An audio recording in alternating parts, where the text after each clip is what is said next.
5 కోట్ల ప్రజల ఆశల వారధిగా కూటమి ప్రభుత్వం ఏర్పడింది. మాట ఇచ్చి మడమ తిప్పమని చెప్పి నిరుద్యోగుల్ని, రైతుల్ని, అన్ని వర్గాల వారిని నట్టేట ముంచేసినటువంటి ప్రభుత్వాలు పోయినాయి. ముఖ్యమంత్రి పీఠం మీద ఎక్కిన మరుక్షణమే రాష్ట్రంలో ఉన్నటువంటి నిరుద్యోగ యువతకి డిఎస్సి నోటిఫికేషన్ ఇవ్వడం అంటే ముఖ్యమంత్రి గారి యొక్క చిత్తశుద్ధి ఏంటో ఆయన చేతల్లో చూపించారు.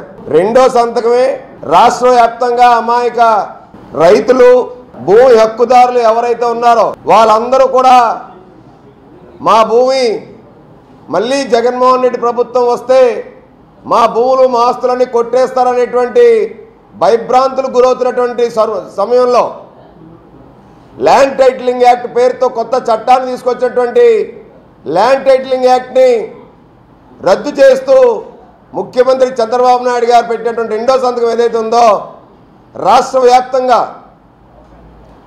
ఏదైతే ఎన్నికల హామీలో ఇచ్చినటువంటి రాష్ట్ర ప్రజలు భయభ్రాంతులు గురైనటువంటి ల్యాండ్ టైటిలింగ్ చట్టాన్ని రద్దు చేస్తూ పెట్టినటువంటి సంతకం రాష్ట్ర ప్రజల్లో హర్షధ్వానాలు, ఆనంద డోలుకుల్లో ముంచెత్తాయి.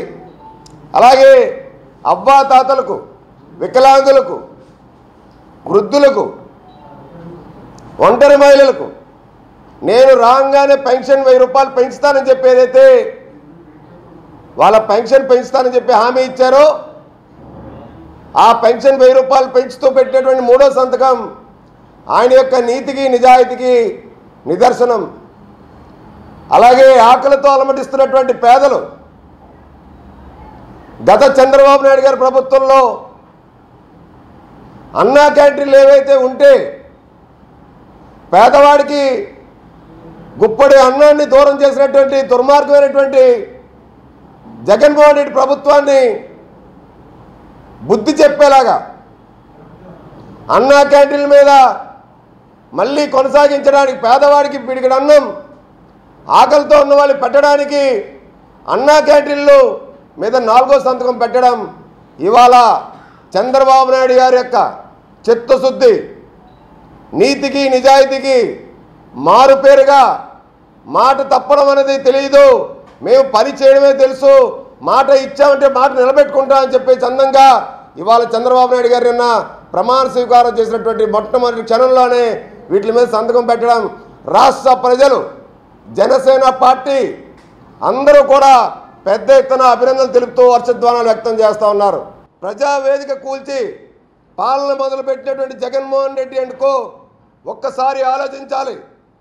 జగన్ బొమ్మలు ఉన్నప్పటికీ కూడా ఏదైతే పిల్లల స్కూల్ బ్యాగులు, ఇతర వస్తువులు పంపిణీ విషయంలో ఏ రకమైనటువంటి అభ్యంతరాలు తెలపకుండా ముఖ్యమంత్రి చంద్రబాబు నాయుడు గారు స్కూల్స్ రీఓపెన్ అవుతున్నాయి, మీరు అవన్నీ కూడా వాళ్ళకి చేరవేయండి, మనకి కక్ష సాధింపు చర్యలు ఉండకూడదు, మనకి పబ్లిసిటీ ముఖ్యం కాదు, పేద అమాయక పిల్లలు, చదువుకునేటువంటి విద్యార్థులు, బడులకు వెళ్ళేటువంటి పిల్లలు వాళ్ళకి బాసటగా నిల్చోవాలి. ఇక్కడ రాజకీయాలకు అతీతంగా ప్రజలకి మనం ఒక సంక్షేమ పాలనని, సుపరిపాలన అందించాలని దానికి నిదర్శనం. ఇది చూసి బుద్ధి తెచ్చుకోవాలి జగన్మోహన్ రెడ్డి. మీరు చంద్రబాబు నాయుడు గారి యొక్క గొప్పతనం, ఆయన యొక్క తీరు ఏదైతే పరిపాలనలో మొట్టమొదటి రోజున తీసుకున్న నిర్ణయాలు ఏవైతే ఉన్నాయో ఇవి జగన్మోహన్ రెడ్డి యొక్క నిర్ణయాలు చూసి తెలుసుకోవాలి.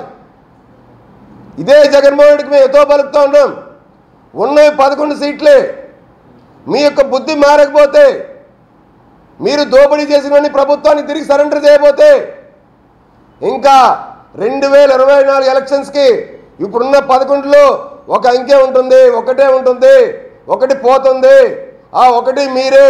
ఇంకా తప్ప వైసీపీ ప్రభుత్వం అన్నది కానీ, మళ్ళీ రావడం అన్నది కానీ, వైసీపీ పార్టీ అనేది మళ్ళీ నిలబడడం అనేది కానీ, మనుగడ సాధించడం అనేది ఇంకా జీవితంలో అనేది కలగా మిగిలిపోవడం తప్ప వైసీపీని బంగాళాఖాతంలో రాష్ట్ర ప్రజలు కలిపేశారు.